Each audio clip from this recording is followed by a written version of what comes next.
Good morning. It's great to be back in Tampa. Looking forward to today's roundtable. First, I'll just say, we're sorry to hear about the Tampa police officer that was shot earlier today, but he is stable and recovering and is expected to make a full recovery. The suspect, the criminal, the shooter, is dead, and so not going to bother anybody anymore going forward. And we understand, how important it is for people to wear the uniform. I mean, we don't know what all went into it, but the reality is that these guys do a lot for us, so we should be appreciative. The other thing I'll mention just before we get into today's subject matter, Florida's Insurance Commissioner announced that if you take the top 5 auto insurance companies, I think they comprise 78% of all policies in the state. They've announced, decreases in insurance by 6.5% on average, and some as much as 11.5% on average. And so, I've been, sometimes it's like anecdotal, you just talk to people, but I think what people have been saying is like, they started shopping around and they were able to find things that were more affordable. And so, I appreciate them putting that announcement out. And that really is just, even though auto insurance is still spiking nationwide, the reason why you're seeing it opposite in Florida is because we did the litigation reform that was really, the litigation costs were driving up the premiums because, people are paying a lot of money, to lawyers. And that's not, I think, what most Floridians want. So we're able to do those reforms, and it takes some time for that to filter in. And so, now I think you're seeing the benefits of that, but you would not have seen that for sure had that not been done. And, there's people in the legislature that want to reverse those reforms, even though obviously you have a track record now where that's been successful. So we were happy to see that. Now, on education, which is our subject matter today, I'm here joined by our new Commissioner of Education, Stasi Kamoutsis, our new Florida Chief Financial Officer, Blaise Ngolia, our President of New College of Florida, Richard Corcoran, and our 2025 Florida Teacher of the Year, Jamie Suarez of Challenger K-8 School of Science and Mathematics. And so I want to thank all of them for being here today. We've got a couple good announcements, but I don't think anyone can say that Florida has not had huge focus on education, certainly since I've been governor. We're proud to be ranked #1 in education freedom, #1 for parent involvement in education, #1 for public higher education, and then we have been, we're in the top on overall education, have been #1, 2, 3 on that, depending on the publication.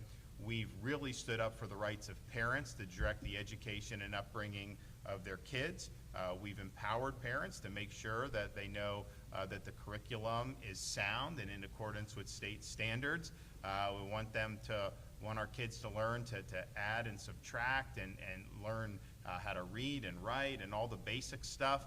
We don't need teachers telling our kids that they were born in the wrong gender or wrong body, or doing things like we've seen, unfortunately, take hold in schools across the country. We also don't want our schools to be cadres of ideological indoctrination, and we've led the nation in giving parents and students protections against that. We've also led the nation in school choice. So we have universal school choice in Florida, regardless of your income. Parents have an opportunity to make a meaningful choice about where their kids go to school. And it's not just private scholarships, which obviously that program does. We're #1 for supporting homeschooling in Florida. We also have the most robust charter school program in the entire country, and we just did legislation through the budget that is going to expand and modernize our Schools of Hope program. So you're going to start to see real significant investment in areas that are more blighted and have had really trouble standing up good schools. So that's, I think, a really success story. And of course, no state does better for children with unique abilities than the state of Florida. Those are huge benefits that parents get, and I know it's been a lifeline for so many. So as of now, we have about 1.4 million students that are utilizing some form of school choice options. And what's happened over the years, when I was growing up across the bay, you're in wherever you are, that's just where you went pretty much. Then they kind of started doing like, okay, you have an IB program, maybe you can have now parents can choose within a lot of school districts, have a lot of choices amongst those schools as well. So that is really putting parents and families in the driver's seats. We really like that. We're, as I said, very supportive of homeschooling. The number of students getting homeschooling has increased by almost 60% during my administration. And we're not telling you you have to do it, but I think a lot of parents, I mean, you know, you work hard to have values and certain things you want to instill in your kids, and going to traditional schools, you are turning them over for 8 hours a day, you know, to a different thing. And sometimes that can be great if you're in a great school or whatever, but I know there's some parents that are just like, you know what, I'm going to take the reins of this. We only get one shot at this. We're going to do it. And that's a choice that we absolutely respect and support when they make that decision. So I don't think there's a single state in the country that's better for homeschooling than the state of Florida. Our school grades have had significant increase. We recently announced that 71% of all of our graded schools are now either A or B schools, which exceeds our performance last year significantly, where we had 64% earn A or B rankings. And so part of the reason I think we've been able to do this is we tried to look at, you know, what was Florida doing well, what it needed to do better. And one of the things that we did well over the years, going back probably, I think, 20 years, was you can't just say, go to school, whatever, everything's great. Like, you need to know, like, are kids actually learning things? Are the standards being met? Does graduating from high school mean something? So Florida made sure that there was accountability, so that school districts would be held accountable, individual schools would be held accountable. Now, how you do that measurement and that accountability, there's room for debate on that. So we had a situation where that accountability and the measurement was done on one high stakes end of the year exam.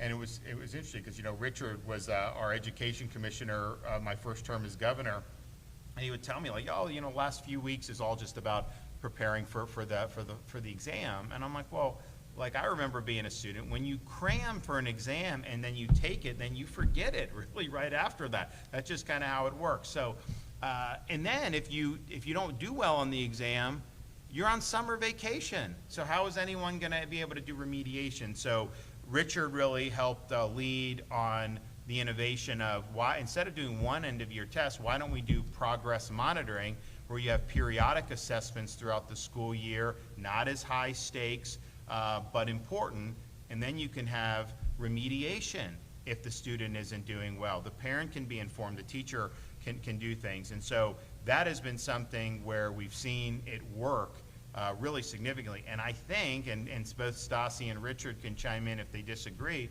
but I think the view of parents and teachers is overwhelmingly that this is a superior method than what was being done before. And I think we do have the data to support that. Now, part of what we wanted to do, and this is an initiative we started when Richard was Commissioner of Education, is we understand the importance of having high standards, we understand the importance of having good curriculum, we understand the importance of having parents' rights respected, but it really does make a difference if you have a good teacher in the classroom. I mean, that can inspire a student to want to learn more, to get interested in certain subjects, and while no one's going to ever get rich being a teacher, the reality is you know, we want to do to make it more attractive than it has been in the past in the state of Florida. So we launched an initiative that would send some of our education money to the school districts that we send, but say it has to be used to increase teacher salaries. Because normally they'd send money, we send money down, billions and billions a year, school districts kind of use it. And so say, oh, increase education funding because you need more pay for teachers. Well, you can do that at the state level, and without our program, it doesn't guarantee there's going to be any increase in teacher salaries. So our teacher categorical, we've now done billions of dollars that is sent to school districts with strings attached, quite frankly, saying, here's money, you can only use it for teacher pay. And so you've seen teacher pay be able to be increased. And that's just what the state's doing. These local districts, they can add on top of that. They're not limited to that. So we signed a budget in Florida. It was the highest per pupil spending that we've ever had, but I asked in my budget recommendations for an increase in our teacher pay program, and so we wanted an increase so that the total program got up to 1.5 billion. When we rolled it out with Richard, was it 500 million when we started, 600 million? So we wanted to get up to 1.5 billion. Now the Florida Senate was supportive of that position. Florida House was not. So there was a compromise, and it ended up being about 1.35 billion. So that's over $100 million additional to what we've been doing for teacher pay. And I think that that's something that's really significant. We're going to say something more about that in a second. One thing before I do our main announcement is just highlight our commitment to civics education. I don't care what line of work you're going to go into. I don't care what you want to do for higher ed or not higher ed or vocational or anything. Everybody who leaves our K-12 system will be called upon to exercise the duties of being and responsibilities of being a citizen of this republic. And that should mean something. There's a lot of people that have given a lot so that we would have the opportunity to be living in a free country and fighting for those values. So I think it's important that people aren't just blank slates when they get out of here, that they actually understand what went into the foundations of America, what are those enduring principles that our country has stood for, and also how that can inform their view of the 250th anniversary, which is coming up next summer, and we've been doing a lot to build up to that. So I think we are in the business of not just trying to prepare students for certain higher education opportunities, certain vocations, which, obviously that's part of it, but I do think we're in the business of ensuring that we're producing good citizens and people that are going to take those responsibilities seriously. It's my view that when you learn about what went into the founding of America, when you learn about the ideas that were discussed and that are reflected in the Declaration of Independence and Constitution, invariably students are going to be glad that they're here in the United States of America, because it's just like it says, there's nothing new under the sun. Ecclesia, there's nothing new under the sun. Founders knew what they were doing.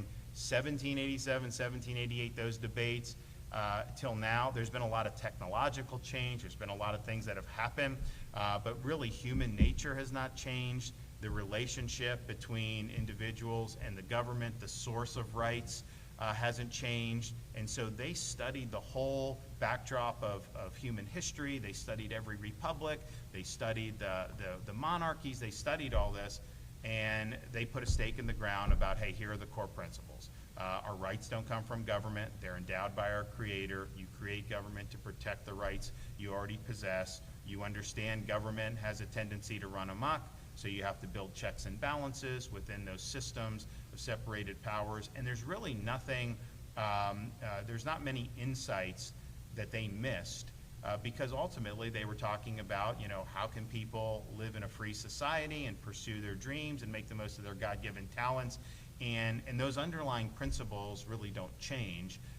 They're as relevant today as they were then. The trappings change. The policy issues on the surface certainly change. Everything around us, how we do things, how we communicate, that all changes. But the underlying principles remain the same. So we've done a lot on civics. We've done our program for teachers to go through the civics training course. They get a $3,000 bonus. We've done millions and millions of dollars in bonuses for our teachers. We have probably now the best speech and debate, civics and debate initiative in the country, have these massive competitions. And I always say, the value of speech, yes, we want kids to be able to get up there, express a viewpoint, and maybe even have a dialogue. We can't raise kids to just spend all day on the phone, texting or being on social media. Lord knows, subcontracting out thought to AI. I mean, it's really dangerous, I think, some of the stuff that some folks want to see for our society. So there's value in being able to do that generally. There's also value when you're in a debate program to say the debate is going to be on, Second Amendment. And maybe you're somebody that hasn't been terribly supportive. You may be called upon to argue in favor of those rights. So you're gonna have to get out of your comfort zone and maybe think, okay, why do other people think differently than me? What assumptions do I have? What this? And I think it creates people that really are, have better open minds. A lot of higher education in recent years, particularly in places like Columbia and Harvard, it's all just about imposing orthodoxy. So these students really never have their assumptions questioned. Well, speech and debate, you know, your assumptions get questioned, and you got to think deep. You got to defend your positions. You got to use logic. You got to reason. So I'm a big believer in it. I think it's taken off. I mean, it's done far better than I think we initially thought. We were just hoping we'd get a handful of people that'd be interested in it, and now it's been something that's really, really good. So all that is great, and we're happy to be able to trumpet that. Now, one of the issues you've seen percolating around in probably the last couple years, and this was an issue nationwide, was teacher vacancies, particularly in public schools. And there was a lot of attention on Florida just because that's what corporate media does. And so I would talk to my guys, I'd be like, well, where are we on this? And we were below the national average even then when they were trying to make an issue of it. But there was an issue nationwide. So we went ahead and we did a series of initiatives to be able to channel some good people into positions that were needed in our school system. And I'm pleased to announce that as a result of those efforts and as a result of Florida's emphasis on education, we've now reduced teacher vacancies for the 2025-2026 school year by another 17.7%. And so we're now, yeah, it's good.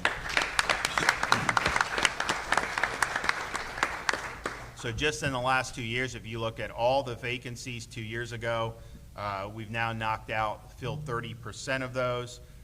We are attracting teachers. We've dedicated more than $5.9 billion towards teachers and pay increases, as I mentioned earlier. We've expanded the number of pathways for qualified individuals. We have our teacher apprenticeship program. Right now, more than 80 individuals are receiving on-the-job training from veteran teachers while they pursue their teaching certification, and nearly 500 more have applied for the program. More than 100 military veterans have begun their teaching career through a temporary teaching certificate through our military veterans certification pathway, and nearly 700 more have applied for the program. So we're here now to say that's a job well done. And what, the rate is now 1% or? Just under that. Just under 1%, which is far below probably the national average at this point. Now they won't do, you know, they'll, like California could be this, or New York or whatever, and then, you know, it's just interesting who decides to try to make issues of Florida stuff. But that's just the way it goes. We understand that. So that's where we are there. Now I'm going to get our panelists to be talking about that and some other issues. But the one thing I will say on teacher pay, budget was signed at the end of June. Budget went into effect on July 1st. The money's there. What we've seen, unfortunately, in some school districts, not all, and not even most, but some, I think we had 16, that delays giving the salary increases to the teachers. And some of that was because of school unions. And what they would do is they knew they had this money that had to go to teacher salaries, so they would withhold that as a bargaining chip to be able to extract other things for their agenda that have nothing to do with increasing teacher salaries. So we got in a situation where, like last year, you had 6, 7, 8 months went by where some of these unions were holding up the pay increases for the teachers. That is not right. And so we don't want that to happen this year.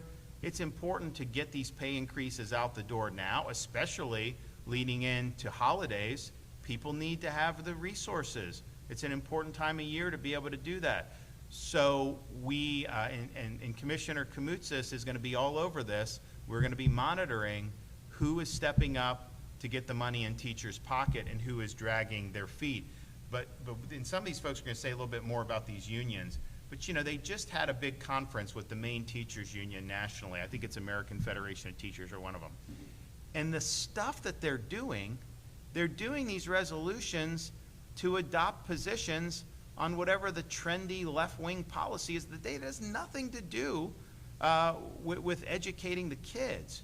and they become such blatant partisan operations that when they're withholding pay increases and using that, it's because they're trying to pursue this other agenda. And that's wrong. The schools are not the place for your agenda. The schools are the place to put the kids first and the parents first and to get that money in the pocket of the teachers, which is what it's intended to do. So we hope to see all of these pay increases processed in teachers' pockets as soon as possible. We're not going to just sit idly by and let this drag out for months and months on end where the teachers aren't getting what they need. So, these teacher unions, remember, when COVID happened, I said we have to have the kids in school. Now that was considered very controversial at the time. In fact, I don't know that there was anyone else saying that anywhere, any other governor, but it wasn't controversial if you actually looked at the data.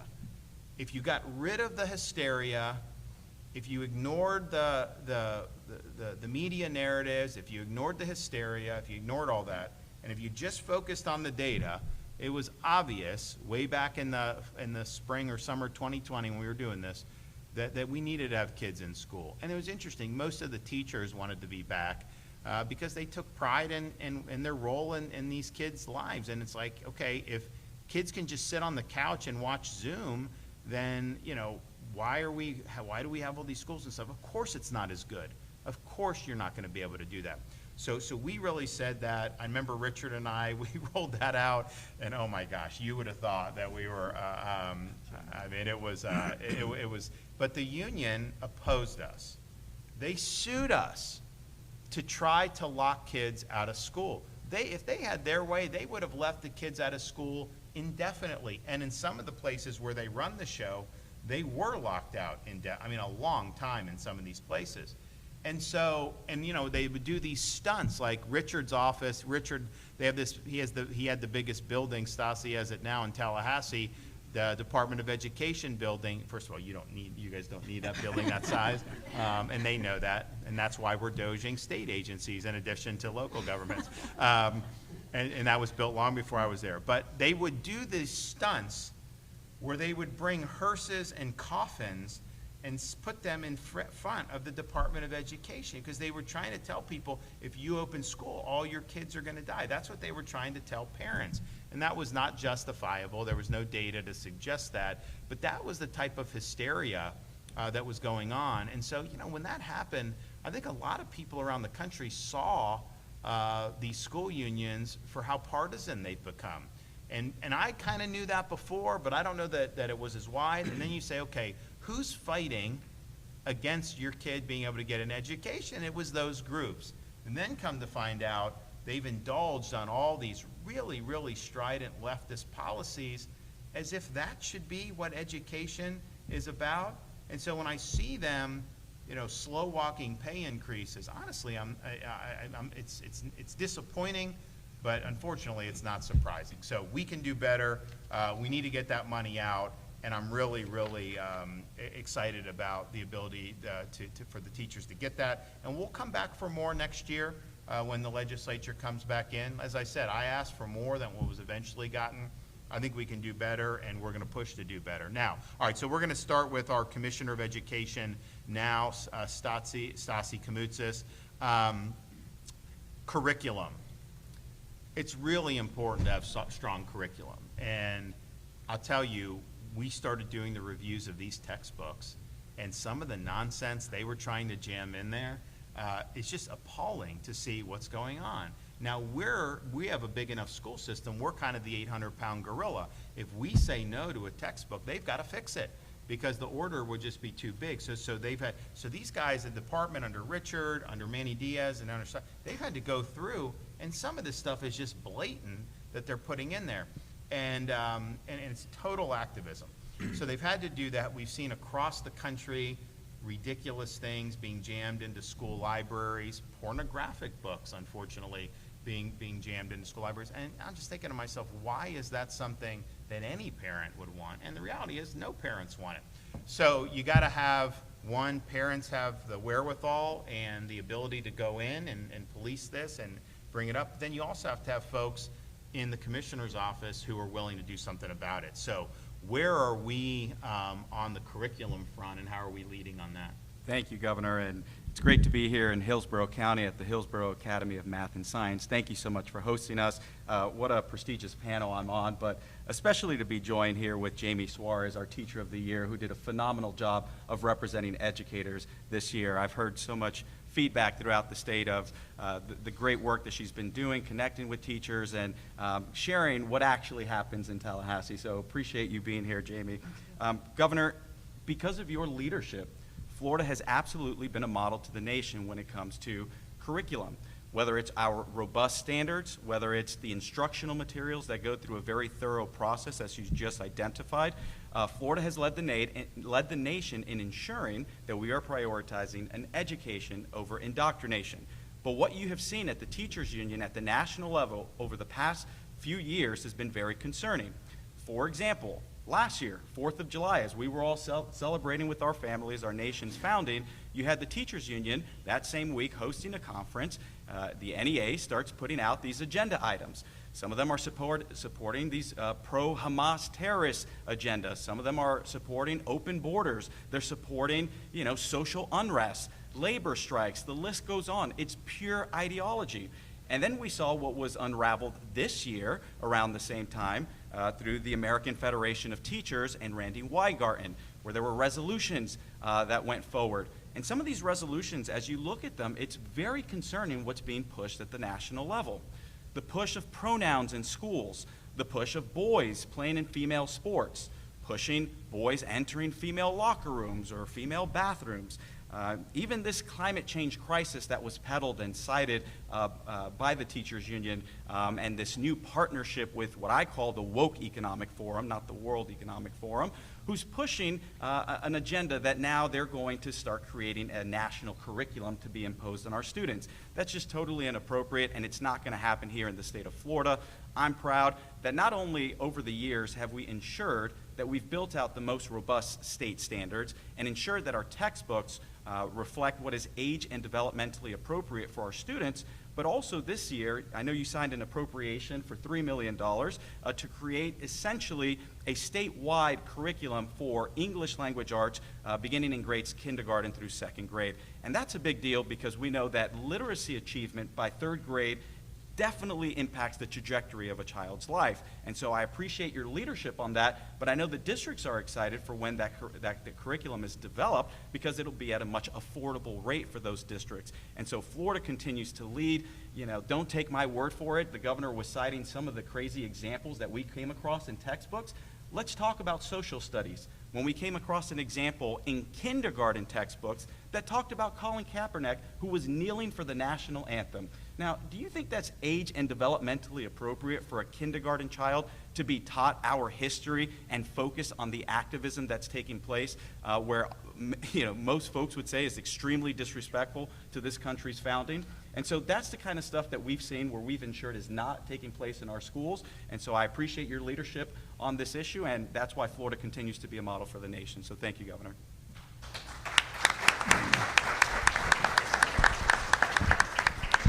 Well, let me just say very clearly, because we've dealt with this in policy areas outside of education, like when we nuked ESG, World Economic Forum is dead on arrival in Florida. There's going to be no World Economic Forum in our curriculum in K through 12, no exceptions. That is unacceptable. Okay, Richard Corcoran. So Richard was Commissioner of Education during our first term, and we launched school choice, more school choice. We did a lot of stuff, but we really had to navigate COVID, and we saw how poorly that was navigated in some other states with kids with really irreparable harm because of not having access to sports and school and activities. And Richard, we leaned in at a time when nobody else really agreed with us. Got a lot of blowback, and I think that Richard became kind of public enemy #1 for these partisan left school unions. But I think we won every fight that we entered. So talk about your experience with that, how those entities were fighting against the best interests of kids, and how you've had to navigate that. First, I'd say he keeps saying we. None of this happens without a strong governor. I mean, I could have been commissioner of education for anybody, and if they're not going to fight and be led to fight and say, go take these hills, I have your back, it doesn't happen. So I appreciate the we, but it's really you, Governor. I do want to start a little bit. The governor says it so well.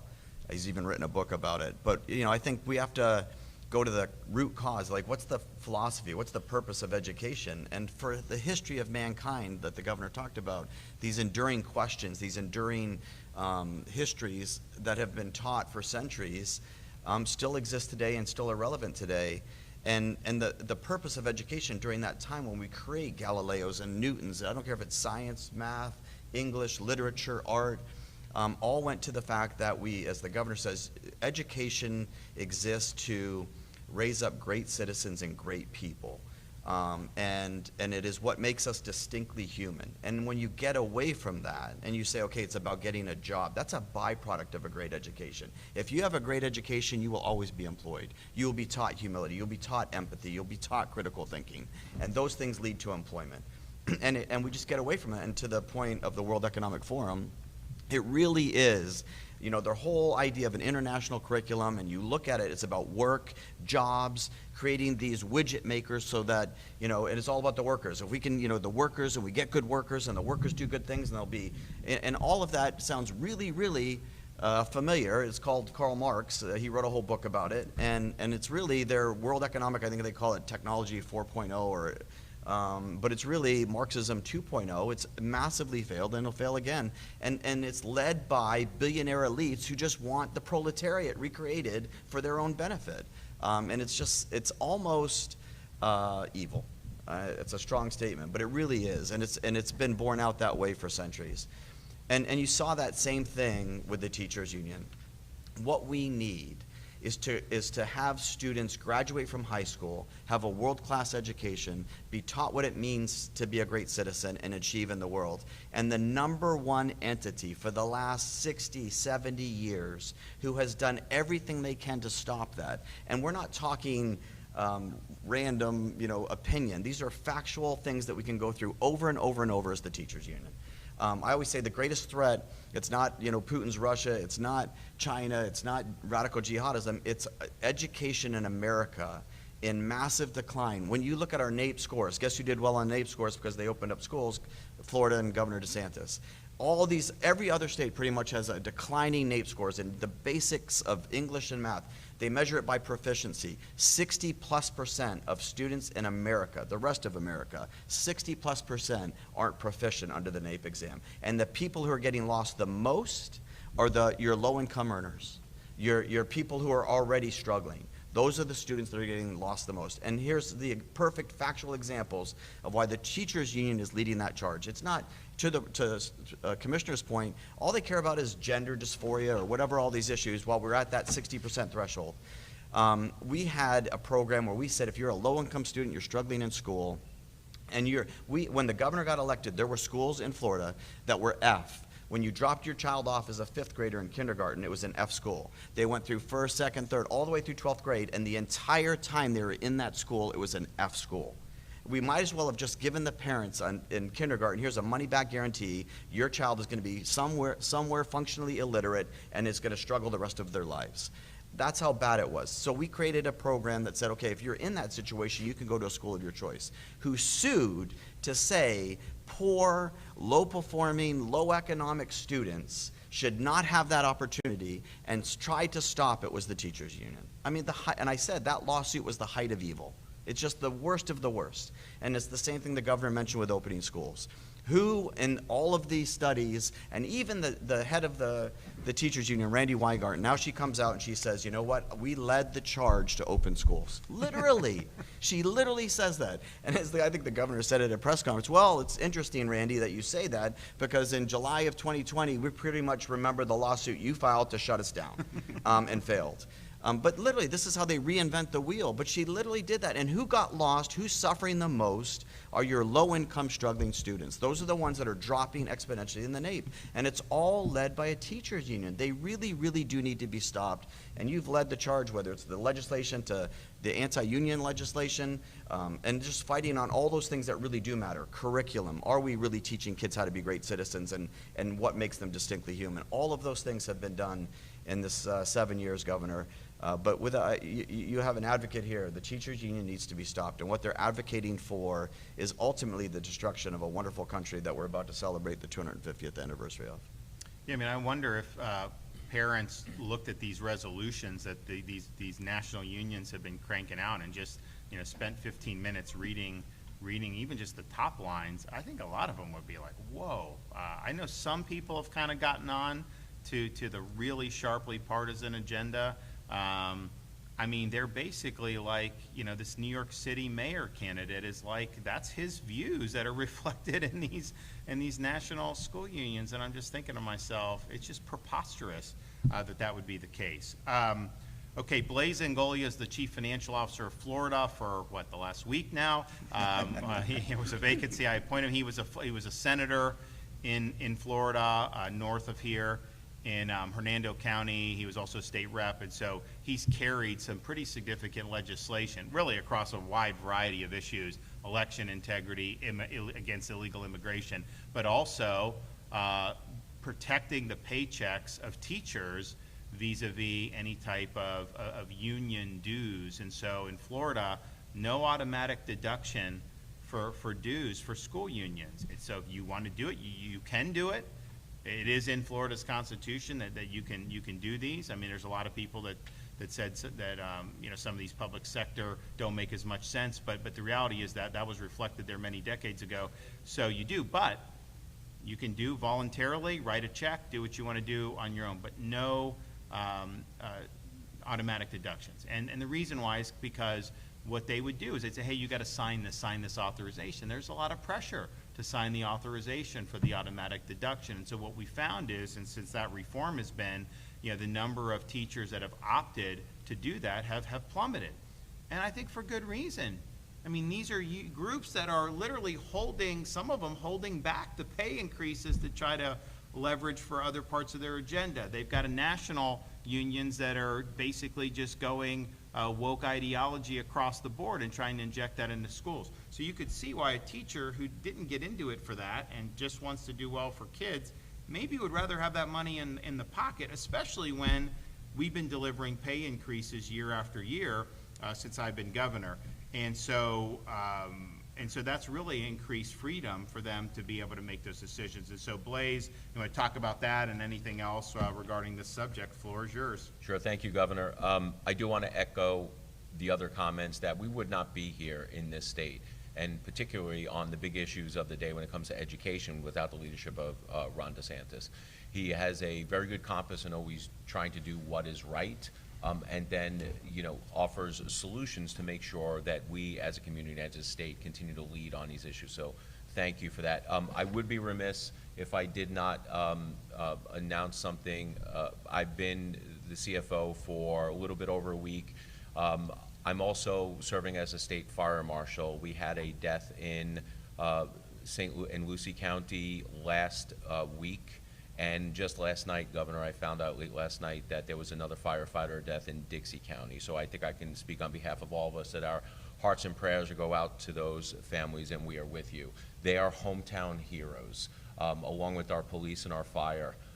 So we treasure the people who put their lives on the line every day.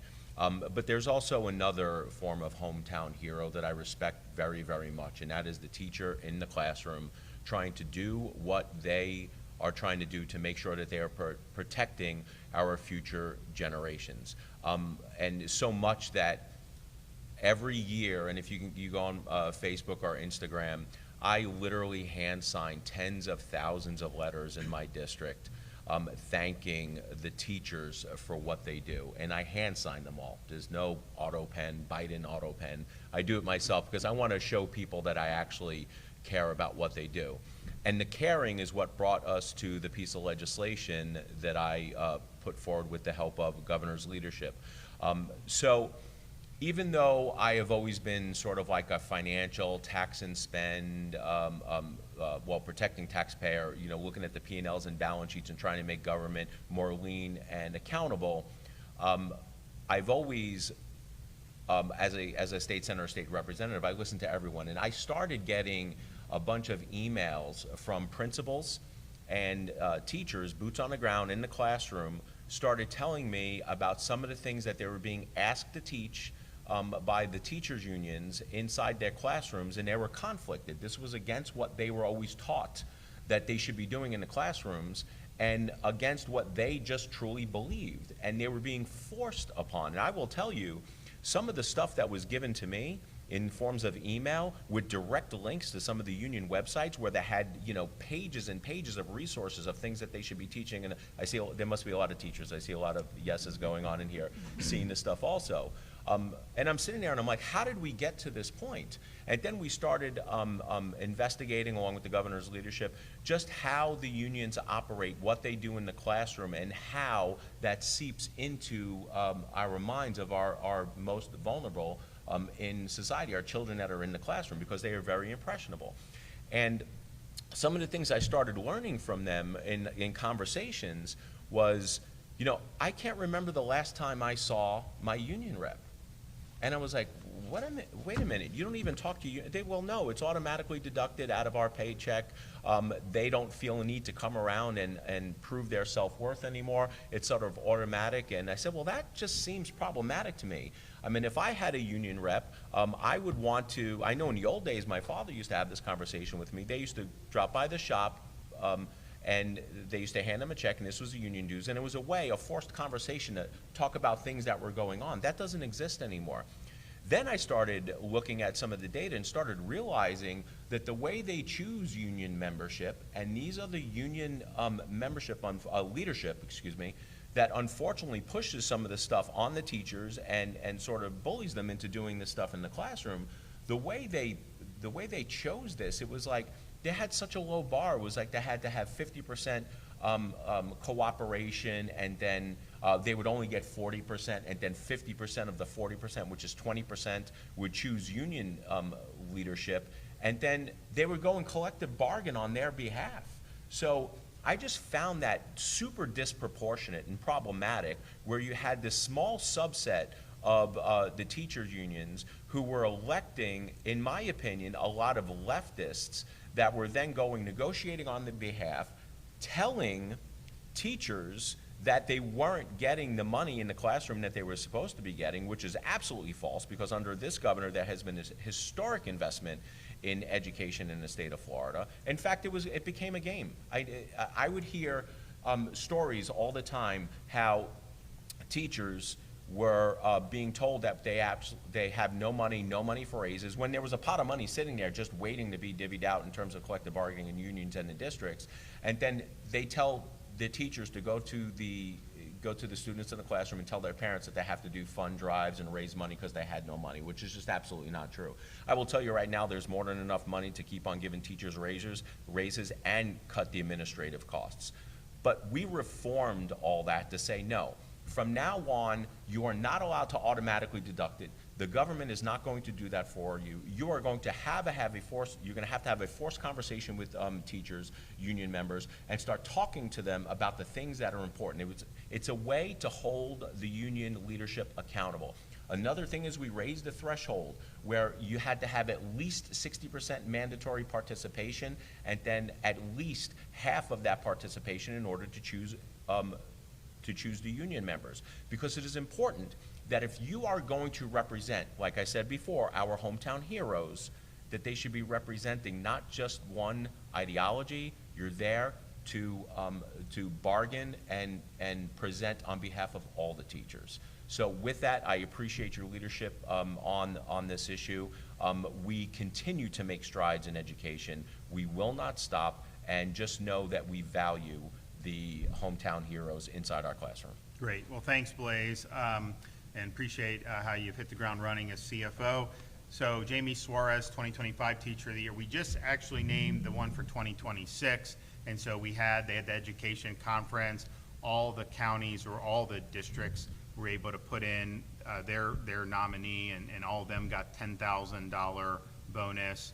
And then the semifinalists got 20. That's right. And then then the teacher of the year got 50. That's right. What was it when you started? It was I like, think maybe 10. yeah. So, I mean, you know, but Richard helped do that, and so the teacher of the year was able to get a $50,000 bonus, but then all the nominees, and it's more than 67 because they do the virtual in the other districts, so they all got $10,000. So pretty significant support there, just to say thank you. And so, Jamie, can you talk about your experience? I mean, you're a math teacher.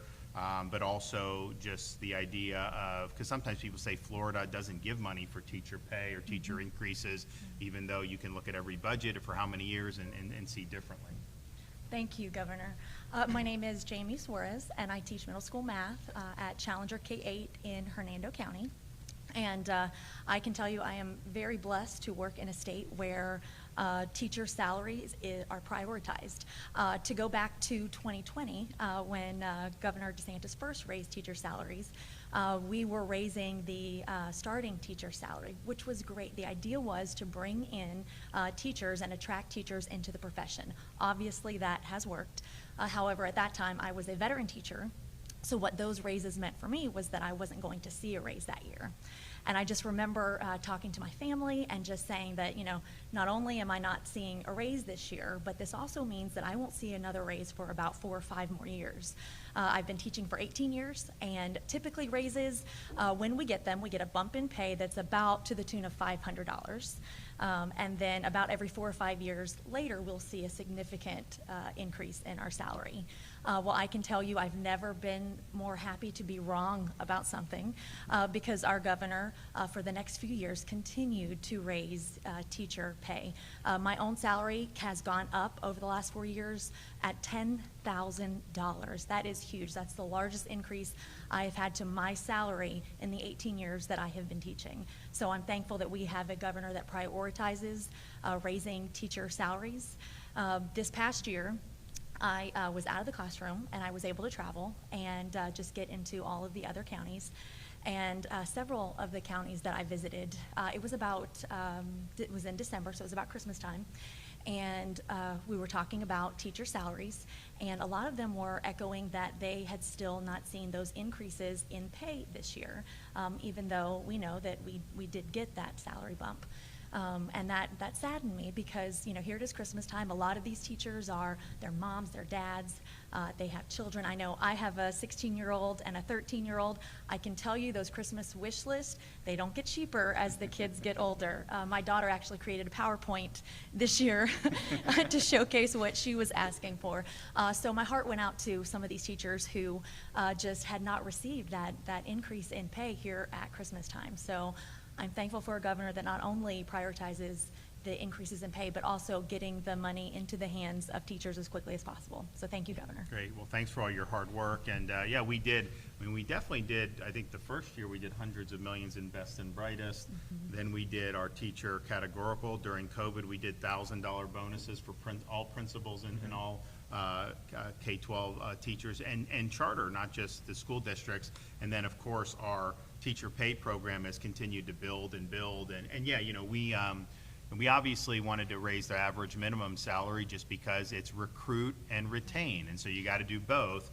And getting it to where it was more competitive was something that was important. So I think our goal, I mean, you know, we're probably close to 50,000 now, right, for the average minimum across the state. Now that's, when every time we say average, I'll have someone say, well, wait a minute, I got less. Yes, because some places may be a little more, some pieces may, you know, Miami's more expensive to live than some other counties in Florida, and Hillsboro's more expensive than some. So it isn't going to be perfectly equal, but quite frankly, the purchasing power isn't perfectly equal. I mean, 50,000 goes a lot farther in some parts of Florida than it does in others. So we wanted to raise it to over 48,000. I think we're getting close to 50,000. But then, so that's been done. And so the money that we've done, so like all this other money, that can be done how the districts want. So definitely rewarding the teachers that have been in the classroom and improved themselves, all this stuff. all been very important. So I think both of those were needed, recruit and retain. If we only did the average minimum, you'd have people like Jamie that would not have gotten. But if you only did the people that had the more advanced, I don't know that we would have been able to fill these vacancies the way I think that's been helpful to do. So we really believed in doing both, and that's something that's really, really meaningful. So the vacancies are a big chunk have gone down. I think nationally, you would see probably higher in most parts of the country than here in Florida. We've had policies to address recruiting good people. I think it is succeeding. There's more that we're going to do. We are going to come back for the next legislative session next year and seek additional funding for teacher pay. That will be, my budget will come out probably at the end of this calendar year or sometime, but I can tell you that will be in it. So this year was an increase, but we're going to do even more. But until then, I certainly think that the money that's already been put forward for this should be processed and given to the teachers. We don't want to see delays. We don't want to see games. The fact that you'd have Christmas time come for pay increases that were approved July 1st of that year and have the teachers still not see that reflected in their salaries, that's wrong. And it shouldn't happen. So we've got, of all of our school districts, when we come to, certainly they can do it now. Like, it doesn't have to wait just before the holidays, but certainly, over the next month or two, we expect that these salaries will make it into the pockets and the paychecks of the teachers. And I think everyone will be happy if that's the case. Okay, did we have any questions back there? Governor, you also mentioned that the state is now monitoring this situation when it comes to unions, as you say, slow walking some of these pay raises. So what can the state do? What kind of penalty and what does monitoring involve? I'll give Stassi the floor on that. Absolutely. So you have seen, dating back to 2022, I remember the Key West State Board of Education meeting where we had a lot of districts come in and explain themselves where they were at. It was May when we had that State Board of Education meeting. So think about that. The end of the school year had come, and we were still having to deal with our teachers. So we're going to do what we've always done. We will continue to beat the drum and bring these districts to our State Board of Education meeting, and they will explain to the world what is the holdup. Time after time after time again, every superintendent explains it is the teachers union. And so I sent out a memo to all teachers, all school districts today saying, you need to put pressure on these unions who are holding up your money. This is your money. You have to advocate for that. And as a State Board of Education, we will continue to drag these districts into our State Board meetings if it's past the holidays and this money still hasn't been paid for teachers. So we will not take our foot off the gas pedal. We're going to continue to shame these unions because the world needs to understand what they're doing for teachers. They purport to represent teachers, but in fact, they actually do the opposite. And I thought, the first time this happened, obviously we had, and I think that year was really a good year for pay increases and you'd think because what happens is when we do stuff like this, a lot of times the union will take credit, even though they had nothing to do with it. And in fact, we did it in spite of their activities in many respects. But a lot of times they'll take credit. So I didn't think this would be an issue. And then I'm finding out people aren't getting this money. I'm thinking to myself, why? Wouldn't it be in their interest to say, hey, we delivered pay increases, keep paying us dues? But that's not what they chose to do. They chose to play games with these salary increases because they had a different agenda. But that's why we mention what's going on in these national unions. Take a look at the stuff they're putting out. And their attention, they care more about engaging in the pronoun Olympics in schools than they do about the bread and butter. They care more about stuffing boys and girls back. This is an ideology that is motivating those organizations, certainly at the national level. So I think it's been a problem in some of these areas in Florida, but I'll tell you, I think, Stassi is, Richard was very strong, Manny Diaz was very strong. Let's just put it this way, I don't think you're gonna see any a foot let off the gas at all with Stassi in there. So buckle up if you don't wanna do what's right for the teachers, because we're engaged on this from the beginning. A couple years ago when we had the delay, this wasn't something we thought would be possible. It didn't make sense why you'd want to delay it. Now we know, and now we're gonna use all the tools at our disposal to make sure that this money gets where it belongs. Governor, have you had any conversations with the legislature leadership, one way or the other, about whether they're going to take on? No, I haven't. you know, we have an interesting history with the legislature on redistricting, as some of you may know. We did the current map, which was just been upheld by the Florida Supreme Court, also was upheld in federal court. And Blaze was one that was really strong on this. So I haven't, but and my guys are going through kind of the Supreme Court's opinion, all the different stuff, looking at some of the other areas that there may be problems with in the map. Because if you think about it, you know, you had an egregious racial gerrymander that stressed from Gadsden County, which is west of Tallahassee, all the way to the city of Jacksonville, just kind of like that. And that was drawn to, you know, for a gerrymander reason.